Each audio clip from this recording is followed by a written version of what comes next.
exciting show, the About That Water podcast, where we help the sandwich generation build strong financial habits so that they can talk about money, spend money, and enjoy their money with confidence.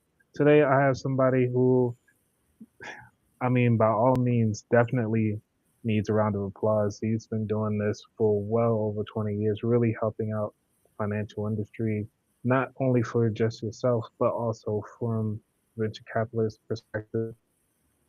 Welcome to the show, Mike Ryan. How you doing today? Thank you, Anthony. Great to be with you, sir. So, Mike, really, at the end of the day, a lot of time money is flowing all over the place, and now AI is in the mix, and we're trying to figure out this whole AI thing as well as money. And it just seems like we keep falling behind. How do we do this from an economical and even an ethical standpoint? Let's go with an ethical standpoint because we just don't trust it some of the times. No doubt. Well, listen, it's a super important topic to start the show with. Maybe the biggest issue that we're facing in the world right now is um, how do we get the most out of technology and lately AI without having it be a problem for us, without it getting out of control or causing us more harm than good. And I think, standards and ethics and even regulations, which a lot of investors don't like to hear or talk about, are going to need to, come into focus. You're going to need to have very high and clear standards for how AI is used. And you're going to need and want to have some level of appropriate, regulatory structure around it, actually, because it's so powerful. I mean, I've been looking at financial markets and investing for, as you said, over 20 years. Um, I've also been a junkie for technology and innovation for all of that time and more. And this particular intersection of AI and investing is unique. You always hear, "Hey, it's different this time," and Yep. usually you can, be careful to take that with a pinch of salt. But it is really very, very different, precisely because it's so fast and powerful. And so it's something that can move at light speed. It can assemble information faster than anything we've seen, and it can produce or create content and output in ways that prior technologies really were not doing. And so, if we don't have a high level of focus on the trust issues, on the integrity issues, on the safety issues, we could quickly find ourselves being overwhelmed by forces that we haven't properly controlled and maybe one day can't control. So I think it's a really important thing to be thinking about. Because you brought up a good point as far as the understanding of the trust of the actual tool. And we've seen it over and over again with multiple examples of some of the basic things, such as the very first one that I've seen was how many R's in raspberry? It would say two. And they finally caught on somebody, all right, maybe let's hard code this into all of the platforms. But then recently, I was just asking it for a date for some event that was actually on the website, and it couldn't even get the day right. And I'm like, you would think it would kind of catch on a little bit more. So why, like, how could we actually now trust it, or what processes that you're doing to kind of make sure that the information is as accurate as possible? Yeah, no doubt. So we're building a very special platform. So we're building an institutional grade, a decision quality platform for private equity, venture capital, credit investors that do tremendous amount of research and analysis and modeling on each and every decision that they make. So to some extent, we're dealing with sort of the uh, highest standard of investment rigor and thinking that there is. These are folks that are very, very experienced. They're very well trained. They're typically have MBAs and graduate degrees as well as PhDs in some of the underlying sciences that they invest in. Biologists are studying biology, uh, life sciences companies, and engineers are studying engineering companies, and then various kinds of financial analysts and MBAs are doing the the work to kind of vet these companies, and they might be spending, thousands of hours. I mean, if you think about the Malcolm Gladwell book, the famous 10,000 hours of time put in to become an expert, these folks are spending the 10,000 hours multiple times over. So we're shooting for a very high degree of accuracy and reliability and trust. And frankly, the way that we have attacked it, Anthony, is first and foremost to build quality control and trust into every step of the process. One of the oldest phrases in the book is garbage in, garbage out. Doesn't matter how smart you are or how rigorous your process is. If you got bad inputs coming in on the front end, you're going to make bad conclusions on the back end. And that's true in, personal financial management and sort of all your audiences making real world financial decisions under time pressure and information pressure. They don't always have all the information they need. They don't always have all the time they want, but they nonetheless have to move forward and make some decisions. And the first thing you have to do is make really careful workflows so that you're not pulling in false or faulty information, that garbage in, garbage out problem. We handle that in a variety of ways. I'm not going to give a demo or bore your listeners with 1,000 feature functions of the Bullet Point Network AI platform. If they want a demo, they can get one in 10 minutes. But the key thing is source control, source prioritization, making sure that someone is deciding, yes, these sources are valid, and we are automatically pairing on our platform the most relevant, most reliable, and most recent sources to the questions at hand. If you just type a prompt into ChatGPT or Gemini or something on the web, you're going to get whatever information is on the public internet.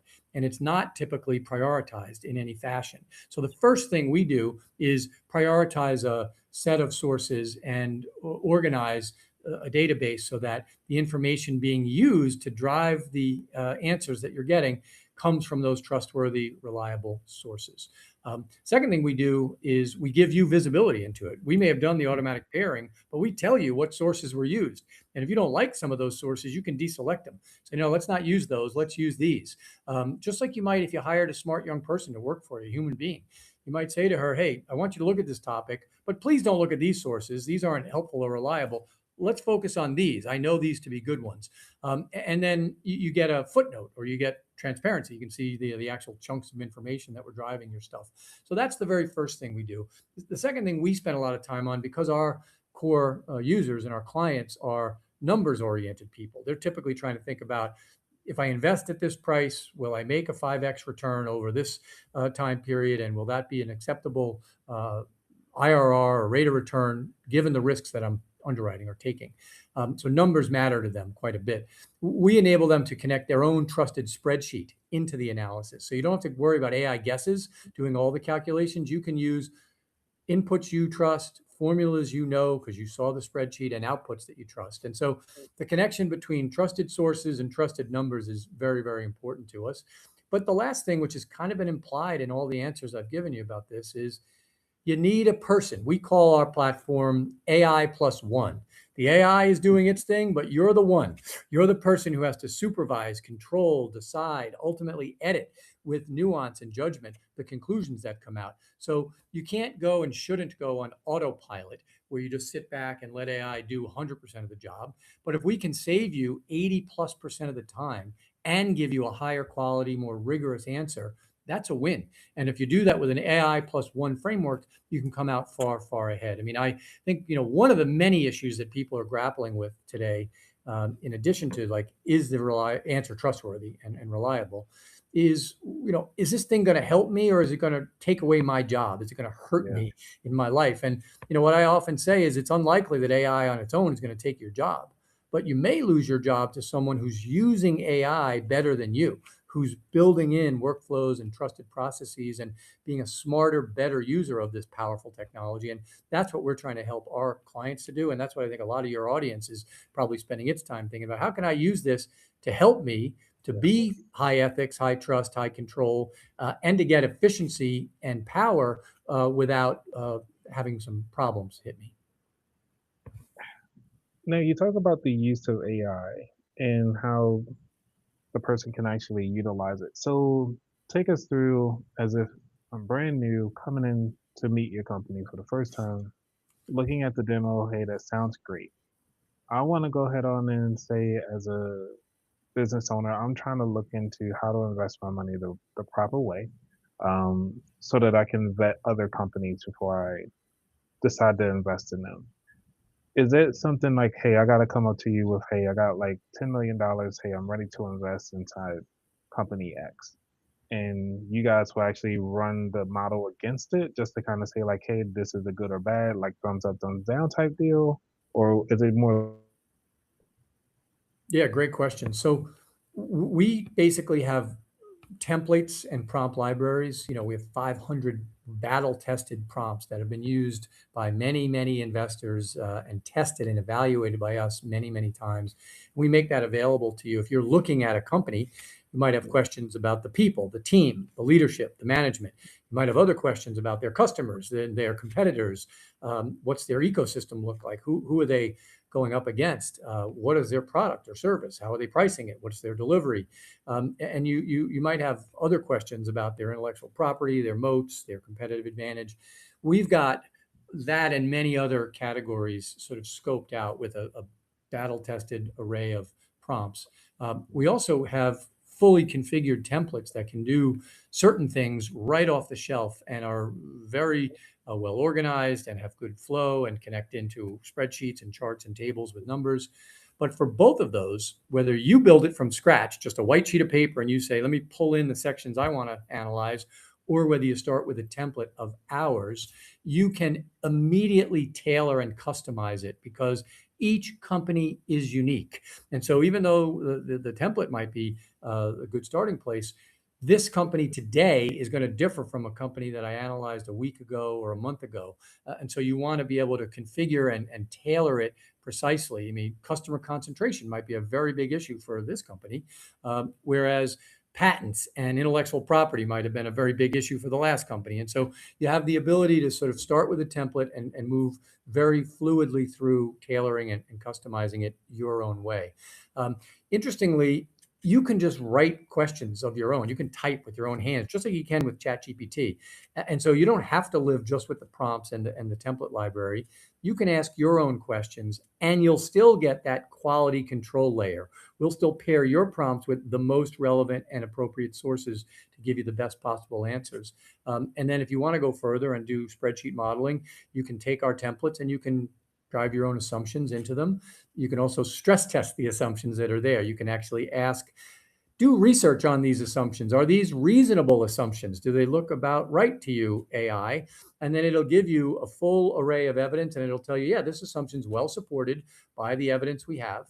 This other assumption is conflicting, it's contradictory with the evidence that you have. So you might want to be careful about that. And this third assumption is completely unsupported either way. You don't have much information. You're just making a call and you don't have any basis for that in the evidence that we're looking at. That's kind of helpful to know because that'll give you a flavor of, hey, I better do a little more homework on this one because if it's an important assumption and I don't have strong evidence to support my thinking, I may want to do some more research on that.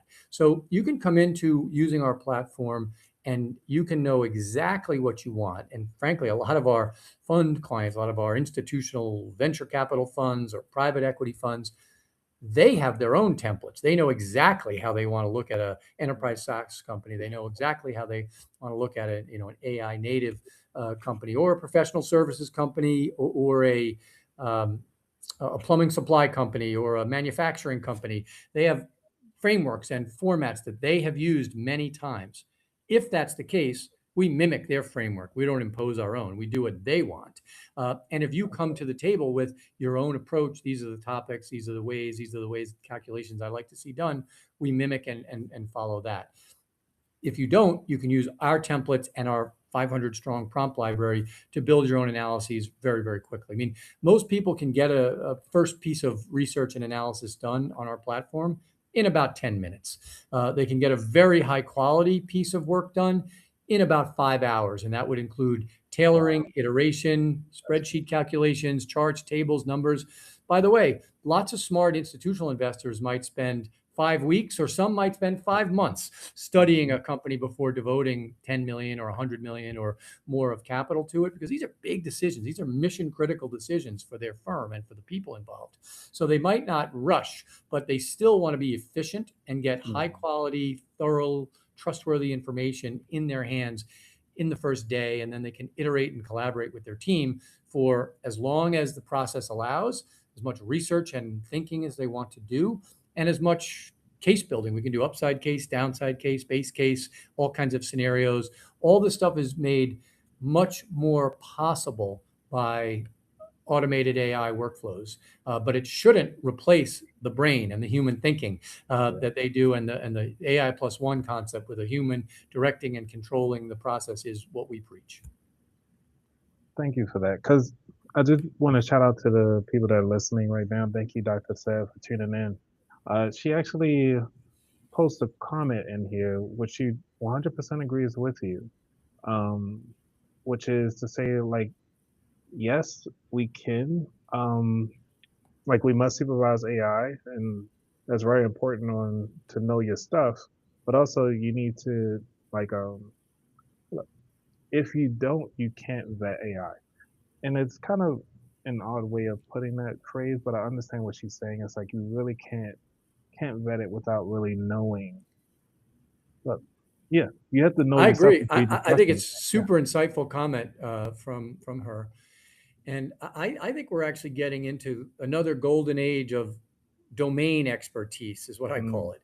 If you know, you know. If you mhm. really understand something, especially if you maybe ran a business for the last 10 or 20 years in a certain category or sector, you've got deep domain expertise. If you Yeah. think about non-investment stuff, think about a doctor. Why do we go to a doctor? Well, we go there because he or she went to medical school. They've also seen hundreds or maybe thousands of patients that had similar things, and they have amassed a deep well of domain expertise and knowledge. Now, AI can be an enormous accelerator for those of us who have that domain expertise. But to your listener's point, it's really those who do who can craft the right questions to ask and can kind of spot check the information that comes back and say, that doesn't seem quite right to me, or maybe that's too superficial. And, again, being candid about AI, because I am very, impressed with the power of it. But there's a lot of AI slop out there. We've all encountered it, right? There's a lot of Yep. superficial, smart sounding. Maybe it sounds good for the first 10 or 15 seconds, but when you Mhm. go a level deeper, it's not robust, it's not Yep. insightful, and it's not precise. And so those who have domain expertise, like your listener said, I think can do a tremendous job of both organizing the process, directing the questions, spot checking the answers, and then putting their own AI plus one stamp of nuance and insight on the final conclusions. Yeah, I do that a lot with AI when it comes to podcasting, and I ask it about when I was formulating a small show, that I'll probably release later. But one of the things is that I was just asking it about the approach of how would you do this, and it was like, well, you should do this and have this and stuff like that. And I was like, that doesn't sound right because from if the audio isn't good, the audience isn't going to listen, then more than likely you're going to lose them within the first 5 seconds. And it was like, oh yeah, Exactly. And that's because you have deep domain expertise in how to do a podcast. You yeah, know exactly what your audience wants and how to do it well. And so, my 2 cents on that, Anthony, is I think just a general kind of useful rule of thumb for your audience might be, don't let AI take the first pass most times. uh, You should start with the first cut. You tell AI what's on your mind and then have it deepen, maybe produce some information or evidence that you may not have had time or ability to look at yourself, maybe frame it and pretty it up and help you make it the right length and the right articulation, make the right outputs and slides out of it. But if you take a back seat on step one and you let AI steal the march and tell you, what it's going to do, then you're going to get, I think, a big, big garbage in, garbage out problem. And you're going to get a lot of, AI slop. And one thing we're going to find is the world does not need any more generic AI slop coming out in terms of content. It needs smart, sharp, human controlled stuff that's maybe been made faster and enhanced through AI, but don't let it take the first pass. now, you know, I could say with a couple gray hairs that I've been around the block a little bit. AI is still new, and we having this discussion as if we've been playing with AI since its inception. What do you say for people who are afraid to hire a young person that's eager to get into AI versus somebody who's knowledgeable in a domain to hire them because they have a little bit of gray hair? Sure. Look, I have probably a lot more gray hair than you, and I've been around these blocks for a lot longer. I'm older than I wish I was. I grew up in Staten Island, New York. I went to, college at Yale up in Connecticut. It was a lucky break for me to go there. Had all kinds of scholarships and financial aid. Came out of that, got a job on Wall Street and stuck around there for, a couple of decades and got a chance to like work with up close both our clients and my colleagues that were really good at their jobs. Um, I always thought about it when I became a hiring manager or when I started my own business and started hiring the team. You really want two traits in everybody that's on your team. You want them to be trustworthy and competent. Simple as that sounds, an awful lot of people fail one or both of those tests. And so I think AI, off the shelf AI, ChatGPT, Claude off the shelf, it probably wouldn't pass a first round job interview with most firms because it doesn't have enough trustworthiness. It does have a lot of speed, power, and research competence. It can summarize and write very fast and fairly well, but it doesn't have enough trustworthiness. And so the thing that I would say to people that are hesitant to even pull the trigger on starting and experimenting themselves or bringing a person on the team is I do think it's a genie that's not going back in the bottle. I think you're either going to figure out how to use it well, how to build your own level of trustworthy workflows and checks and balances and both integrity checks and accuracy checks into Mm. the workflows that you do, or you're going to watch as your competition and your neighbors do that to your detriment. That's not going to replace smart people. And I think a few smart people thinking, being domain expert, having high judgment and high integrity will be able to make a huge difference. I actually think AI is the biggest benefit that's ever come to people that are smart, hardworking, and knowledgeable and willing to leverage their expertise. I think you're going to see more 10x and 100x employees and colleagues and people because of AI. I mean, just stepping back and looking at things that we see in our business every day, we've seen more companies go from zero to $100 million in revenue What? faster than in any time in history. We've seen more companies get to these levels of 10 million, 100 million of revenue with fewer people, smaller headcount than we've Mm. ever seen in history. That's because largely of the power of technology and also specifically the power of AI. But you have to take the leap to do something with it. You can't just hear about it and talk about it. And then once you start doing things, the truth is we're all going to find there are going to be flaws. Just like you said, it can't get the right number of R's in a word. I mean, I will ask again pretty soon a question that I've been asking AI every year for the last few. I'm not a tennis player. I'm actually a big basketball fan and former player, but I like watching tennis, even though I don't know how to play it well. And the Mm. U.S. Open's a really fun event in New York. And I always ask at some point about the second week of the U.S. Open competition, I ask the AI a question. How many American are left in the men's bracket? How many American competitors are left in the women's bracket today? And each of the last 3 years, it has gotten that question wrong. And I've used different platforms because it's kind of a little bit of a subtle question. You have to know a Yeah. few things, you have to look up a few things, and perhaps connect a few dots.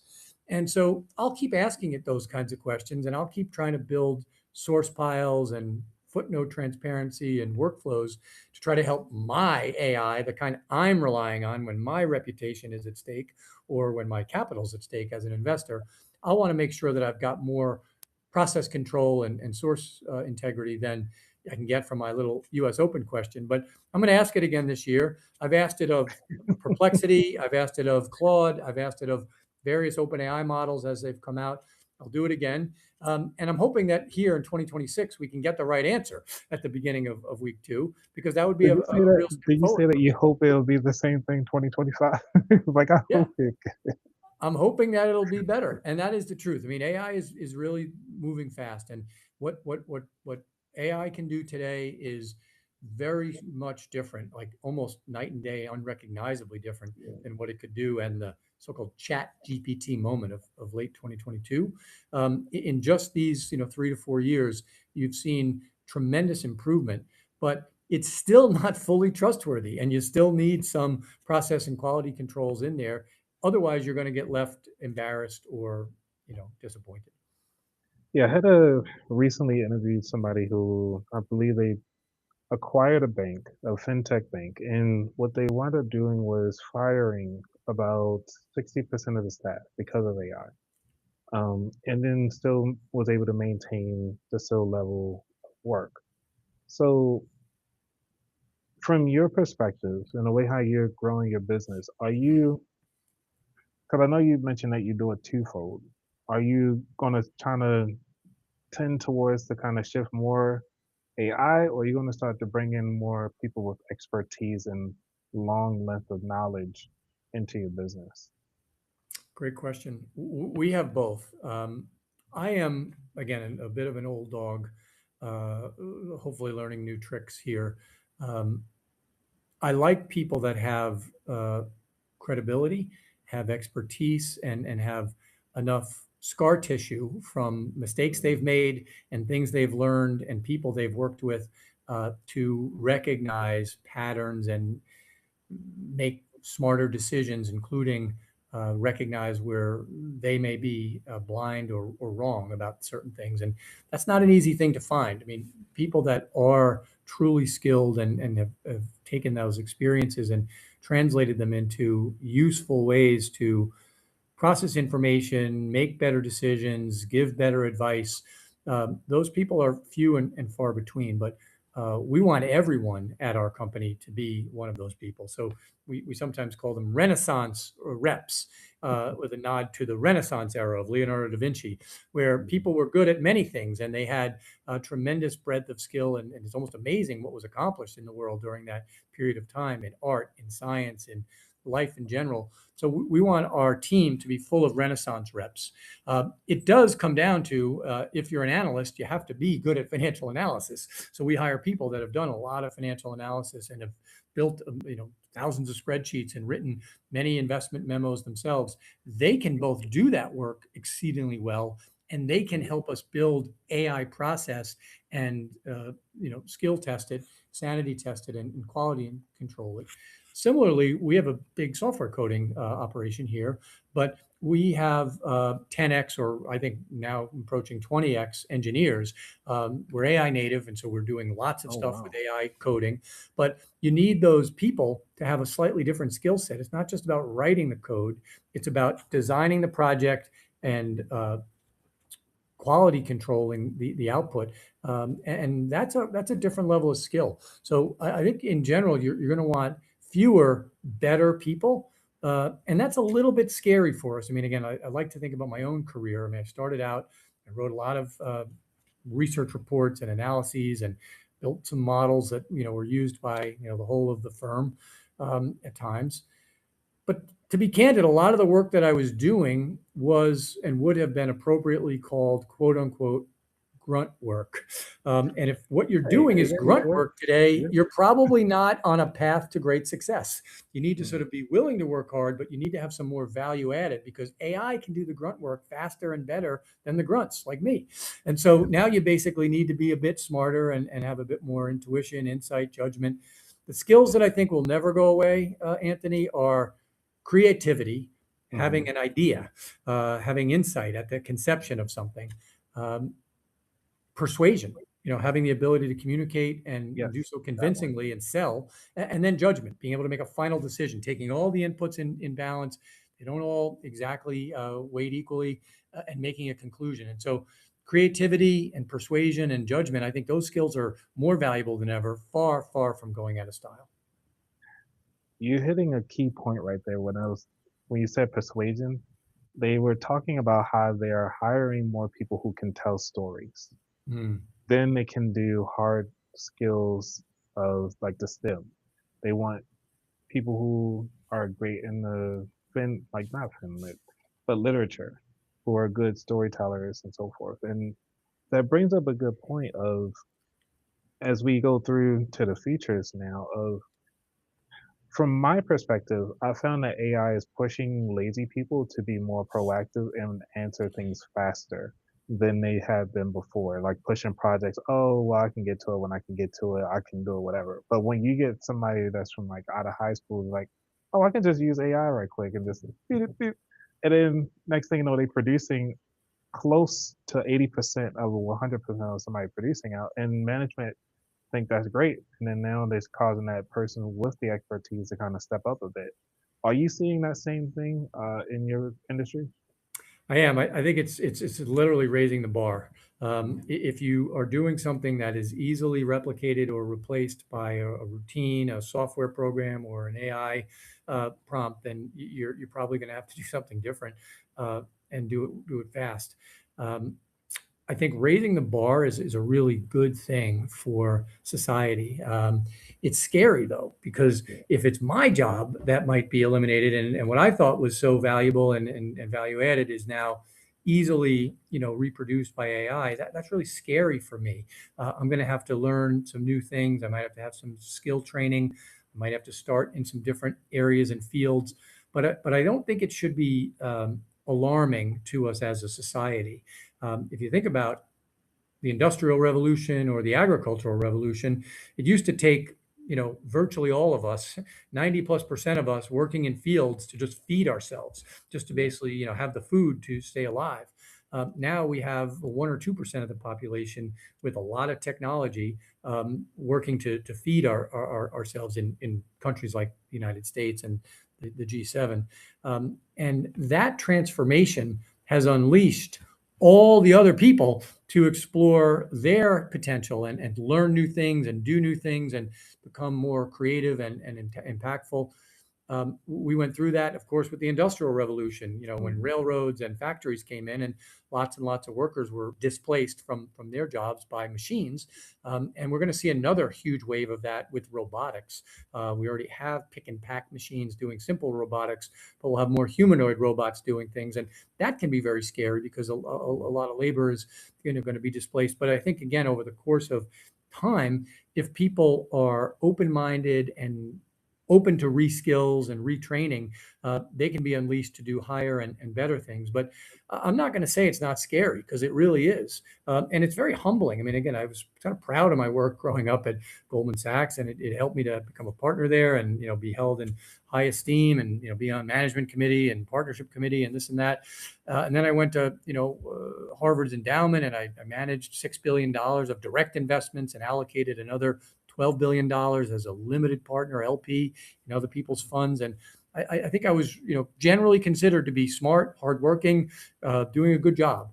But Right. a lot of the stuff I did for like 10, 15 years of my time is now available in 10 minutes by AI. And that's scary. So I've got to do Yeah. something better. I've got to have insight. I've got to have judgment. I've got to elevate myself. And I think that scares a lot of us. And it scares me at times. Mm.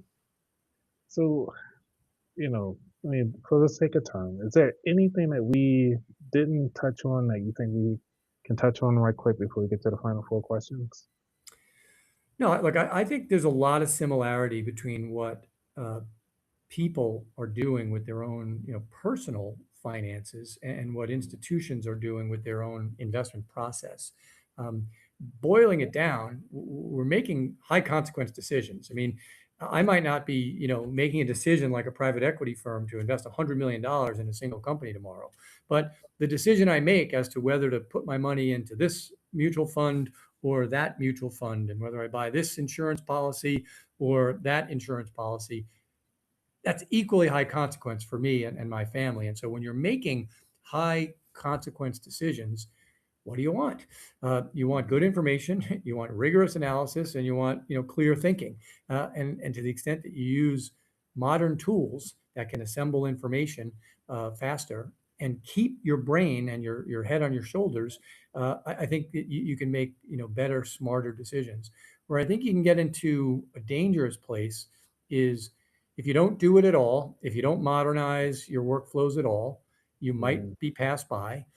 You can equally and maybe faster get into trouble if you trust it too much. And if you think this is great, I'm going to hit autopilot and I'm just Right. going to get this automated final answer and it's going to be wonderful, because it's so intoxicating. It's so fast and it sounds so smart, but there are things wrong. One of my favorite little tricks to do, I happen to have 5 children. I'm blessed and lucky to have 5 children, and some of them are entering Congrats. the workforce now. And they love to use AI. They love to use Claude, and they love to talk about how fast and good it is. And so one thing I like to do with them is find mistakes. Just find Mm, mistakes. You got this spreadsheet, you got this research report. Here's a couple of mistakes in it. And if you had presented that to your boss, whomever your boss is or turns out to be, you would be in hot water now. You would be embarrassed, maybe fired. mm, Similarly, if you didn't have a boss and you made a decision and you actually wrote a check and now you invested in this company based on that model or that analysis that has some flaws in it, you would be at a loss. You might literally lose your money, lose your investment. And so I think it's just good to keep doing real things, and like I call it real work. Let's have AI do real work and let's see what it's good at, see where it's flawed, see how we can process improve it so we can get some power at it in our personal lives as well as in our business lives. thanks. I'd like that. I'll probably do another deep dive on that one. That was great.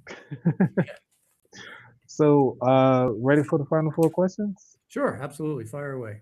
Alrighty. Get my music. Okay.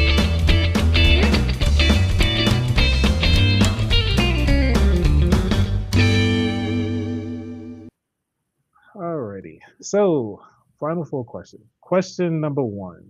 What does wealth mean to you? Wealth means having the freedom to pursue the things that are really important to you. Hmm. Number two. What was your biggest money lesson? The biggest money lesson was to be open to risk and to be willing to take risk, but to do so with a lot of caution and a lot of thorough, rigorous analysis. If you're afraid of risk, you won't get returns. But if you're reckless about taking risk, you will quickly be out of business. Like you writing a book? Um, Number three. Is there a book that inspired your journey or changed your perspective?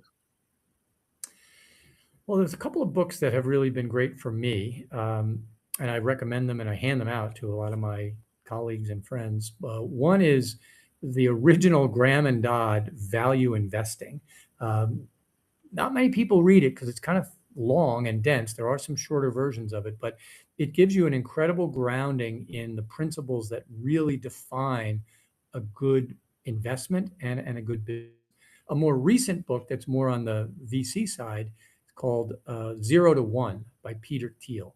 And that helps you understand how to get a business off the ground and defining competitive advantage in a specific market very precisely. So those two books have really helped me stay grounded in a lot of smart conclusions. I like that one. Number four. What is your favorite dish to make?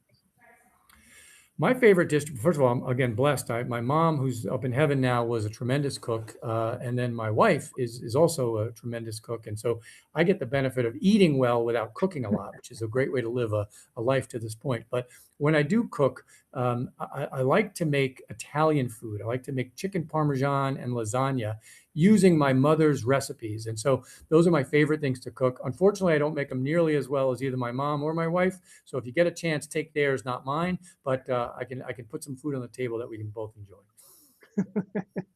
Hey, look, nobody's gonna tip over with you eating. That's what you're saying. Yes, sir. Exactly. Nice. So this is the very last question of the show, which is where can people find out more about you? Sure. Well, they can find me at bpnai.com. That's the name of our company, Bullet Point Network. bpnai.com is our website, and you can connect there. You can ask for a demo there, and you can meet me there. You can also connect with me on LinkedIn, Mike Ryan on LinkedIn, and lots and lots of people connect with me over LinkedIn. Nice. Now, if you're gonna reach out, make sure you shout out where you listen to them from, which is one of the greatest podcasts out there because hey, why not? Uh, about that wallet. So just want to let you guys know to remember to put on your shoes one at a time, because you do not want to put them both on the same time. You can fall and hurt yourself. Remember, like Mike said, take your time, research, learn the process, do it right, and put one foot inside one shoe, tie it nicely so you can actually be successful in taking that first step in your journey. So I want to thank you all again. Mike, if you just hold on for a little bit as we do the outro, which I don't have outro music, but we're going to be out. Thank you all.